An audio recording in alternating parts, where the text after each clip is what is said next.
Welcome to another episode of Jiu-Jitsu by the Train Tracks. I'm James. This is Jeff.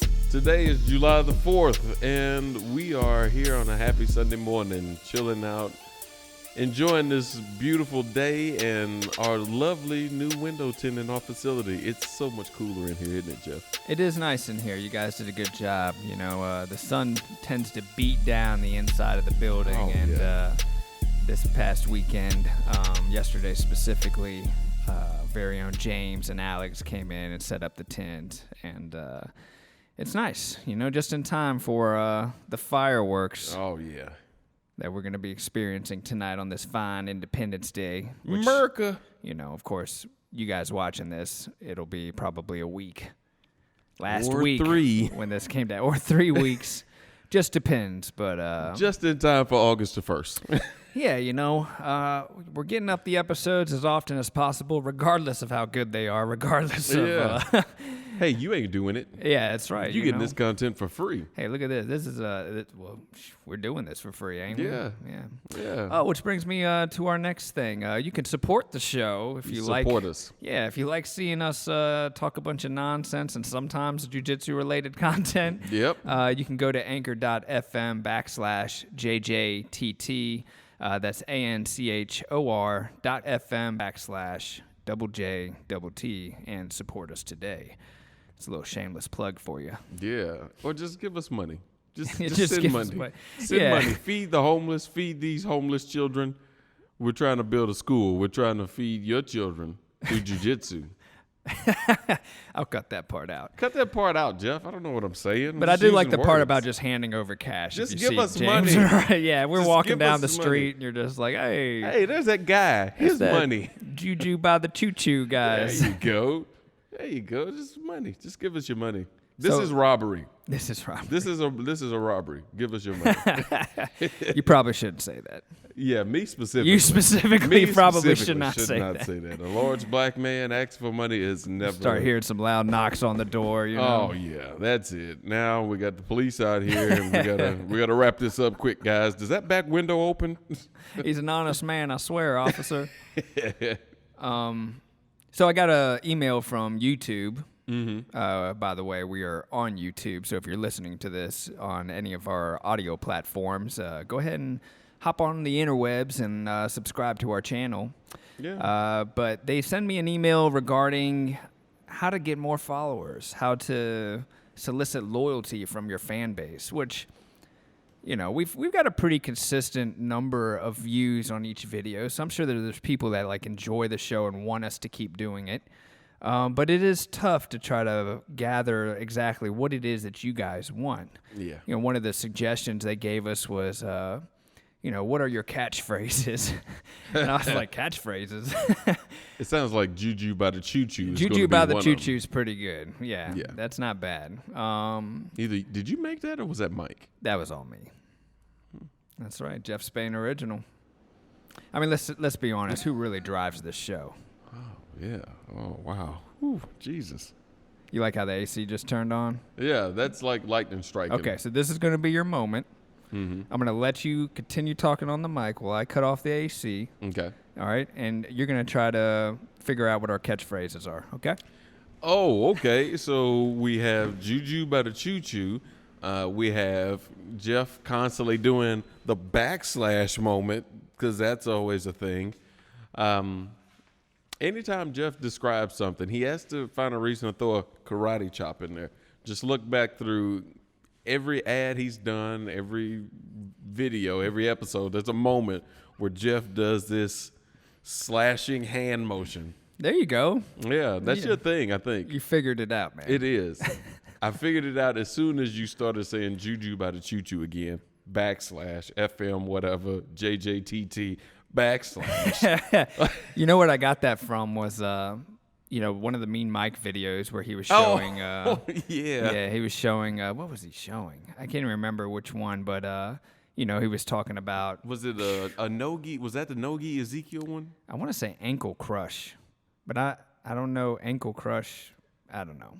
I'll figure it out. I'll share the link. Yeah, you guys will it'll be be good. on there. Also, you can support us on anchor.fm/JTT. The link's below in the description. You can go ahead and click on that and donate 99 cents a month to this fantastic debauchery. This train wreck of a jiu-jitsu podcast where we talk about jiu-jitsu 10% of the time. Yeah. Hey, we are much more consistent than when we started, though. That's true. We are much more consistent. The first episode dated back to 2020 March or something. Mm-hmm. No one ever saw it, I don't think. Yeah, we did. That was like right when COVID hit. Yep. That's where we thought that, jiu-jitsu is going to be illegal, so we can't do that anymore because let's of COVID. Figure out how we can continue to have fun. So let's just do a podcast and see how that goes. Yep. We did one episode. Yep. And then life got in the way. Life got in the way. Specifically a pandemic. Yeah, pandemic started, I mean, who knows? Like, a lot of the jiu-jitsu people in general thought that, school owners specifically thought we were going to just turn into online fitness guys, like doing technical stand-ups, like, bridging. 30 minutes at a time. Getting people to commit to that on Zoom. And, it was a scary time. Yeah. But you know what? I'm glad we survived it all because there are schools that didn't survive.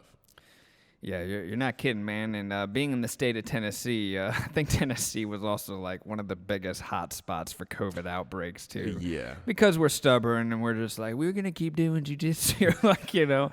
We did shut down for an entire month. I think the very first month of March, we wanted to make sure. But then after that, it was like, you got to give people the right to choose, what they want to do with their time and how they want to spend it. And, you try to lock people into their homes. That's just not natural, man. No, people aren't meant to be locked into little boxes. We're social creatures by nature. So it's hard to say, hey, I need everybody in the world to not touch each other for 20 minutes.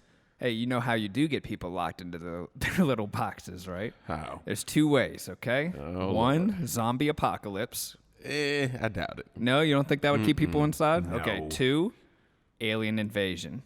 No. Now that's coming next. Yeah. All the UFO talk, you want people to stay in their little boxes. They're already here, Jeff. I'm sure they're already here. I'm just telling you, man, that's going to be the next step. Well, you guys got to quarantine because the alien invasion is coming, and then people are going to be like, it was on Facebook, so it must be real.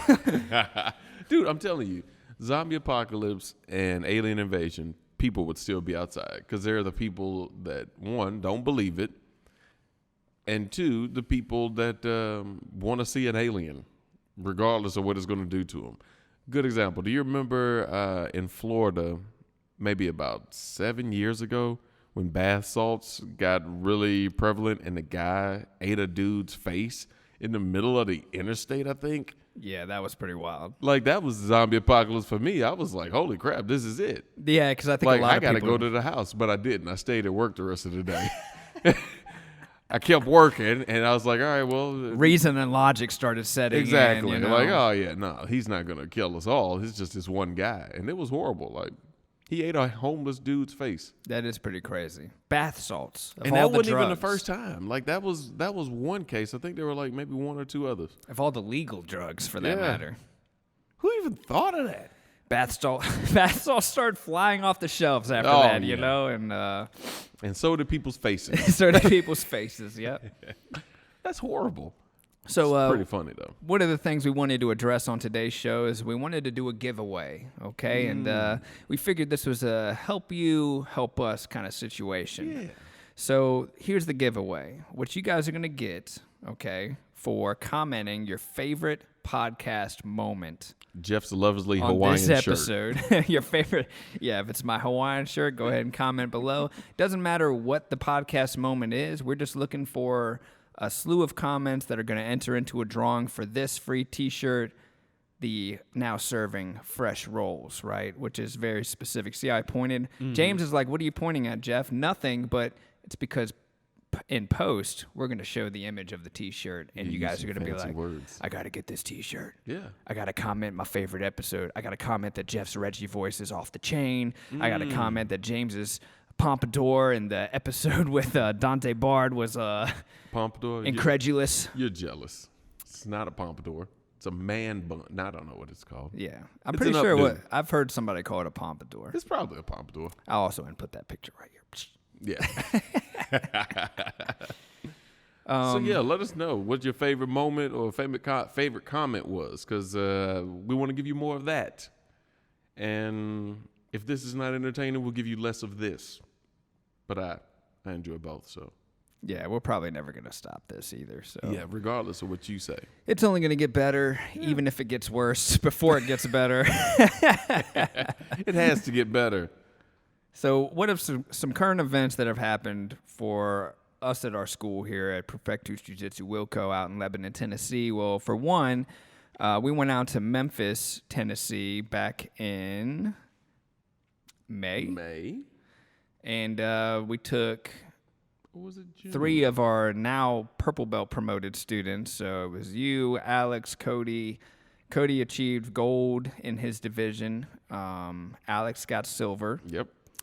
James got bronze. And Julie got bronze. Some of you guys may remember she got Julie. second as well. She got silver as well in Nogi, right? Oh, and Nogi, yeah, she got silver. So everybody brought home medals. It was a great experience with some of the core people who have been with us since the very beginning. Go out, and I think that's first of all, as a group, but as individuals as well. I think that was the first IBJJF any of us had done since like 2019. I don't think anybody did an IBJJF in 2020, did they? No, I except for me. Yeah, because you did pans. I did pans, and then after that, it'd been a while since we've gone out and done an IBJJF event, and we could have had a better experience. It's like lessons being learned. I mean, even if we didn't get the results we wanted, which was like gold or whatever, of course. Executing moves that you wanted to hit. Ultimately, it's about who you're with and the experience and what you do with it afterwards, right? Yeah. And then, of course, following a month later, 2 months later, let's see, it was May, It was the 26th. June. Yeah. So it was 1 month. So 1 month later, promoting our first generation of purple belts at this school, which was a very special moment for me and for the gentlemen who were getting promoted. James, Alex, Cody, and of course me and Mike. Yeah. All these guys got their purple belts and are soon going to be taking over Wilson County and wearing their purple belts out the grocery store. And, Goddamn right. I don't go anywhere without this thing anymore. Just letting people know, hey. Oh my God, it's so heavy. Coming strapped. That's right. So heavy and Coming so in nice. hot. Little ASMR right there. Well, purple is the color of royalty. It is. I feel royal. Yeah, you should, man. I've told Alex earlier, it's like, oh, we're not supposed to carry this wherever we go, like a registered weapon license. Like, I don't keep this like I do my handgun permit. It's funny because blue belt's a big deal because you're no longer a new guy, right? You've got a basic understanding of jiu-jitsu. You have an idea of what works for you. But with that comes this like whole gratification, like, oh, I've attained my goal. This is like the one thing that I was shooting for, and I'm just gonna relax and reward myself with a break. Yeah. But when you join jiu-jitsu, taking a break means you're gonna start going backwards. Yeah. If you competed for the first time and you felt good, you prepared for your tournament, you won, you lost, whatever happens, if you just like stop training, I don't even like the idea of taking a week off. Like, I don't either. If you hit these milestones, you have to keep running with that momentum, because you don't want to let your success ruin your success. Yeah. And, Jeremy, he described it very well when we were at the ceremony. Blue belt is kind of like that belt that kind of balances a very well-developed white belt versus a non-developed white belt. So if you come in and you've already wrestled or you did judo before and you come into jiu-jitsu and they see that you have a athletic build or stature, you can see somebody progress from white to blue really quickly. And that's just that place where they kind of group everybody together that says, hey, this student's probably pretty dangerous at an entry level and this one is not as dangerous as an entry level. But when you get to purple, that's where it's like, okay, you should be pretty damn dangerous regardless. And even Jeremy says, like, purple belt is like an expert, and brown and black are where you fine tune and pick up the pieces that you don't have. Yeah, you should definitely have a good understanding of both the top and bottom game, specifically your guard, right? So at purple belt, you should understand how to threaten sweeps and submissions. You should have a good 1-2 punch combo where it's like you're threatening one thing and then there's the other thing on the backside. If, you know, A doesn't work, you've got B, right? Yeah. You know, and also if you're a purple belt, you're probably going to stay till black in most cases. Like the chances of you or the ratio of people who stick around to black belt starts to increase. Yeah. So, but what I was thinking earlier is like, what does a belt really represent? And a lot of people, I think, get it skewed. What a belt really represents is just where you should be competing. Yeah. You know, like if you're a blue belt, you should represent what a blue belt division would look like for your, you know, for your specific division, your age, your weight, all of that. Same with purple, same with brown. You know, a lot of people think that if you're, you know, 50 years old and 200 pounds, or I'm sorry, let's back up here. 50 years old, let's say 150 pounds, that you know, you're a purple belt, that you should be able to beat a white belt who is a former wrestler, 200 pounds and 20 years old. Like, maybe in certain circumstances you could, right? Maybe if you're playing certain games in the gi where they're inside of a guard they don't understand, sure, maybe you could. Or if he's like 200 pounds and it's all flub. Right, yeah. Like he's just a couch potato and he's just getting off the couch for the first time. I mean, you have to think about your division when you're on the mat and who you're rolling against and how that stacks up against, you know. And for injury prevention purposes, I mean, you really should be wary of what games you're playing with what training partners. Yeah. You know, like if you're outweighed by somebody, you probably shouldn't be playing collar sleeve, you know, against them because they might bust your ass cheek wide open and then you can't train live for months. And, months, huh? Wow, that's crazy. You probably shouldn't be playing collar sleeve on somebody that could bust your ass. You ought to be careful because you'll end up getting your feelings hurt. Get your butt cheek ripped open. Get your butt cheek ripped open.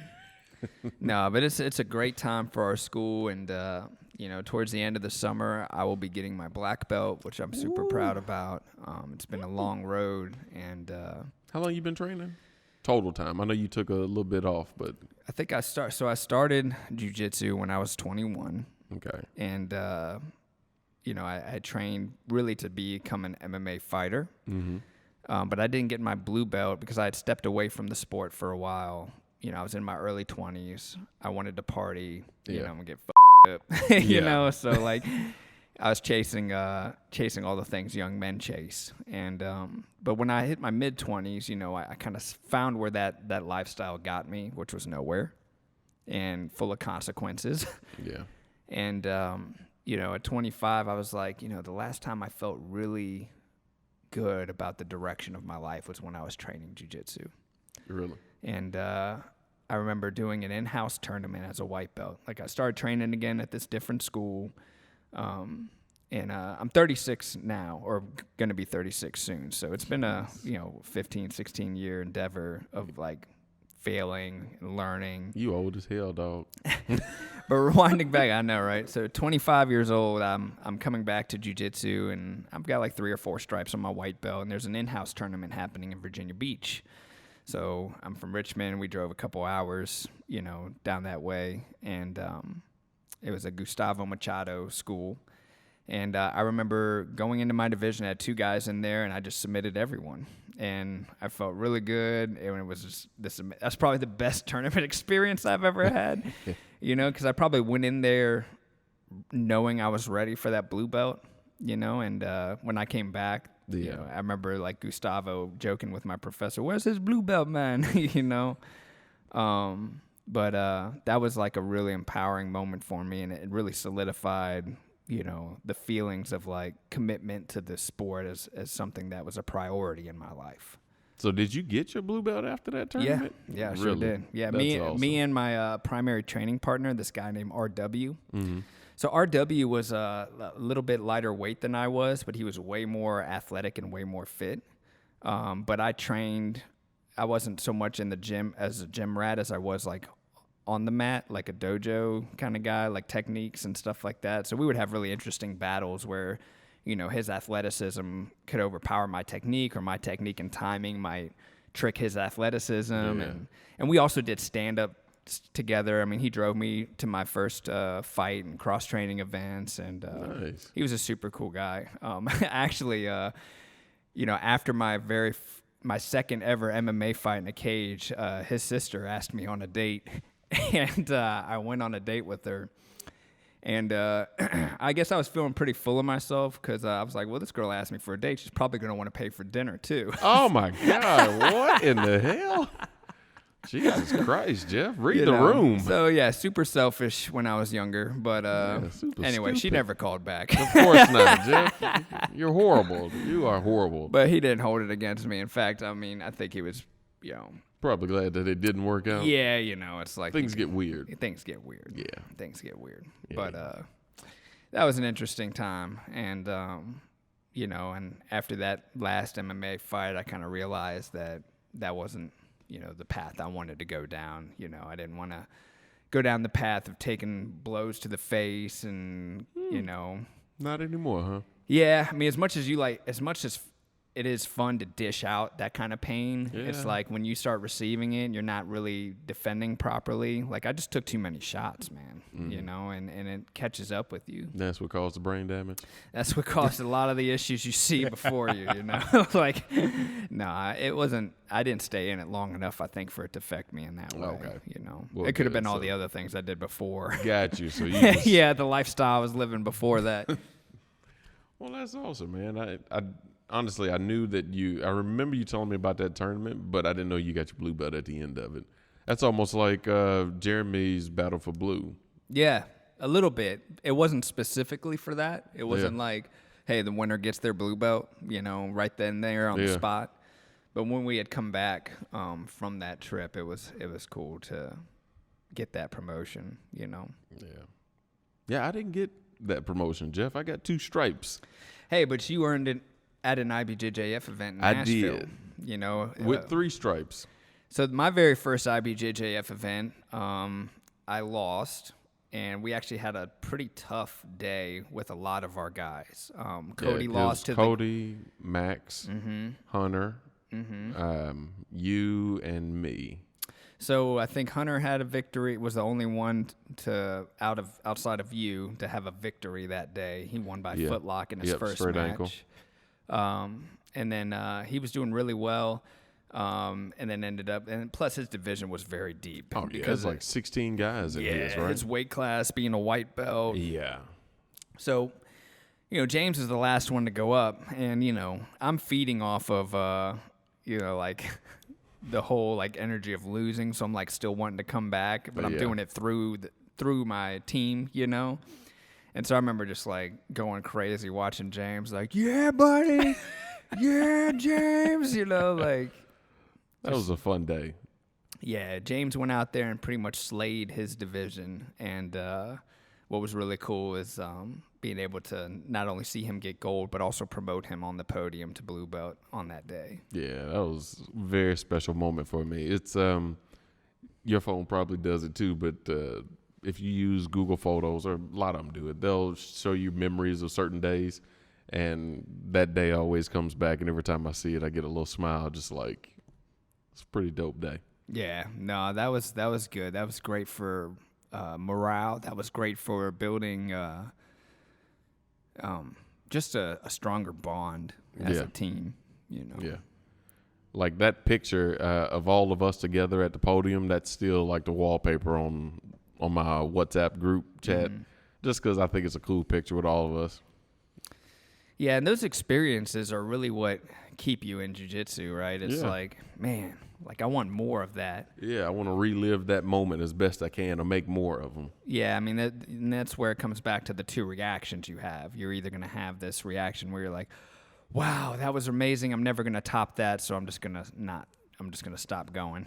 Yeah, fizzle it out. Or you're like, you know, which is like maybe the addict part of me, but it's like, I need to keep chasing that. Like Yeah. I want to see what the next thing is. Yeah. And even though it's not so much competition for me anymore, as much as it is living that through the students and the teammates that train here. I don't think you've ever told me how your purple belt promotion went. Did Jeremy give it to you, or did you get it from your I got previous promoted school? right before I moved down here. Okay. So right before I moved down here, I got promoted to purple, and there was no Same school, right? Yeah, and it was just time. Yeah. You know, like I was super consistent every week, and I think it was about like 3 to 4 days a week I would train. Nice. And I was like super consistent with that every Monday, Wednesday. And then usually I would do like a Tuesday or Thursday, and it really just depended on how I was feeling and what I had going on, and just making sure I gave myself those mental breaks to go do other things, like whatever a single man does in his 20s, like. But moving down here as a purple belt and joining Jeremy's school, I realized how much different his jiu-jitsu was. It was a little bit less self-defense focused, and not to talk anything down about self-defense jiu-jitsu. Self-defense jiu-jitsu, I mean, that is jiu-jitsu at its core. Yeah. The problem is once you understand your basics, right, know how to do a takedown, be on top and control a situation, you don't even have to necessarily know submissions. Yeah. Right? Just to be able to control a person and, dominate a position. Right? And once you learn those things, I mean, what else is there to learn? What else is there to expand on? Yeah. Until you start getting into the game of jiu-jitsu. Where you're facing somebody Right. who also knows jiu-jitsu. Right. And that's where the sport comes in. That's where it becomes fun. That's why people stick around. Yeah. Because you start learning all these crazy guards people invent and how it can stop you from moving forward and how you got to untangle and, Navigating around people's legs and using stuff. strategy and grip fighting. And the interesting thing about jiu-jitsu is you don't have to be athletic or have all this natural ability. It's really just... It definitely helps. It helps, but It helps. it's more so the repetition of the movements and the knowledge that you can acquire, right? Yeah. So, if the person who knows more uses less. Right? Yes. And, you can see that a lot of times when you see a very high-level jiu-jitsu practitioner with a we won't even say low, like a blue belt. You can watch that person, the blue belt is like spinning their wheels, burning a lot of gas, and the high-level practitioner, black belt, is kind of just a day at the park, just eating trail mix, watching the birds while this guy is burning himself out. I think that's freaking awesome. I try to imitate that whenever I'm rolling to think, okay, I want to stay calm and I want to look calm, and hopefully subconsciously this will mess with this other guy. Mm-hmm. Oh, it does, man. The more calm you are and the harder working the other person is, it's it's a power dynamic there. Yeah. Yeah, Jeremy does that when I watch him. The couple times I've seen him, and I'm like, that's pretty dope. It looks like he's bored, which I know he's not, because if he was, he wouldn't keep sparring or keep teaching or whatever. But I think it's super cool when people do that. So along with the promotions, we had to do speeches, and Jeff had to do speeches for all of us. And this dude cried like a baby. Oh, man. I did not cry. Full-fledged tears all the way down to his little baby beard. I may have been a little pouty in the face, but His no eyes waterworks. were swollen, and his face was red. No waterworks, I got the pictures. And I'm going to put the pictures right here. Or right here. No. You don't have any evidence of that. Sure I do. Ari took the pictures. Okay. We all have them. Yeah, okay. Well, you show them to me, and then I'll believe you. I'm going to show them, and then you'll have to put them in. Well, it was the first guy, right? So, of all people, it was Mean Mike. And Mean Mike. That was your first student. Your first purple belt. Your first student getting his first, being the first to get his purple belt. Yeah, he just... well, I say first student, but he's your first of the group. Yeah. Yeah. It was funny because I didn't want to speak about each of you individually. I just wanted to be like, okay, first up, Mike. Like, come on, get your belt. Because it's more about your moment. Like, I didn't really, but then Fayez is promoting all of his guys, and he's saying all these, like, amazing things. And I'm like, oh, God. I can't be that guy. I've got nothing prepared. So, like, but what was nice was while I was watching him do his thing, my gears started turning about each of you individually and what little stories or what little things that I really did connect with each of you on different levels, and, when me and Mike came out and he gave his speech and then he just turns to me. I think each of you had that moment at one point where you, like, literally you're on your knees, you're talking to the whole class, and then you turn to me and I'm just like, and they lock eyes.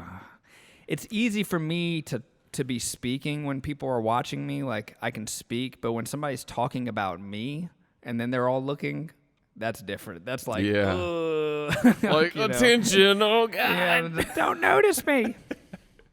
I should have done everything in Reggie's voice. That would have been... That would have been completely inappropriate. Like, they would have thought, okay, these guys are stoned. We got me, Mike, coming up here. Mike's the meanest motherfucker I've ever seen. We're going to bring him up. He's going to get his purple belt. It's going to be awesome. Oh, God. Jeff, if you would have done that, we would have had to leave. They would have said, hey, never mind, guys. You four, go ahead and get out of here. No, Mike, leave that belt here. Don't worry about it. Yeah, Jeremy would have brought me in his office or, like, called me later and been like, what was that? So, were you high? Or We're going to strip Profectus from your name and Right. your school, and you guys can just be Juju by the Choo-Choo guys. That'd be like a serious Cobra Kai Miyagi-Do situation. They'd come break the windows in and spray paint the Profectus so it doesn't show anymore. It'd be horrible. Yeah, especially if I was in blackface or something Oh, like that. God, Jeff, why do you go there? Jesus Christ. Oh, man. Fayez almost cried too, though. Who did? Fayez. Yeah. He teared up when he was talking about Lucas. I don't blame him. Lucas is like my spirit animal, man. Okay, James. Well, I think that this has been a great episode. Yeah. I think we've really hit on a lot of great topics here. Hopefully, we'll get some engagement in the comments, and we'll put you guys into a drawing for the free Now Serving Fresh Rolls t-shirt. Image designed by Dante Bard. If you're into his artwork, you can hit him up at Alakazad. I'll show his Instagram link in this episode. And anything else? No, man. Just make sure you continue to click the bell, like, subscribe, comment. You can also follow us on Breaker. What are we on? We on Spotify? Spotify. We're on Spotify. We're also on Dreamer. That's a thing, right? I don't know what that is, but sure. Yeah, we made that up. But we're on there. Just go look for us. You're going to find some weird stuff, I'm sure. Yeah, just look up Juju by the Choo-Choo. Yeah, there you go. No, that's not going to work. Jiu-Jitsu by the train by tracks. the train tracks. That's right.